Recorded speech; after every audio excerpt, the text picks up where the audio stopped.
Nagtago sa Pilipinas pero hindi pa rin nakawala ang dayuhang nasa listahan ng Most Wanted Fraudster List ng Federal Bureau of Investigation o FBI ng Amerika. Ang kanyang naging modus, alamin sa pagtutok ni John Consulta. Exclusive!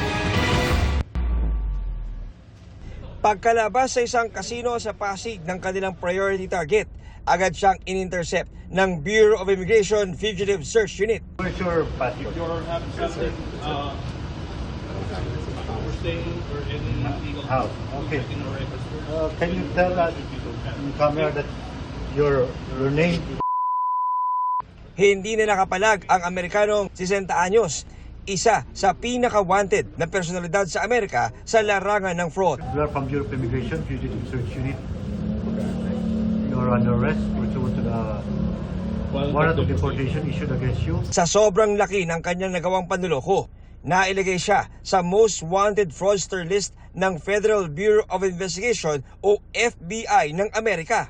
Ayon sa Immigration Fugitive Search Unit, nakatangay ang suspect ng di bababa sa $2 billion o 121 bilyong piso mula sa kanyang mga nalokong biktima sa Amerika. Nag-organize siya ng isang scheme upang maloko itong mga tao sa Amerika na maging miyembro or bumili ng insurance sa kanyang healthcare na in-establish sa Amerika, kung saan walang katumbas na serbisyo na binibigay.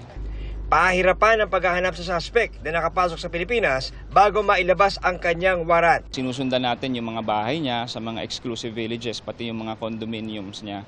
So medyo challenging kasi nga hindi naman basta-basta yung pagpasok sa mga ganong uri ng mga locations. Palipat-lipat na siya ng kanyang pinagtataguan. Kagabi, tuluyang na-deport ang suspect pabalik ng Amerika habang bantay sarado ng mga agents ng US Federal Bureau of Investigation. John Consulta, nakatutok 24 oras.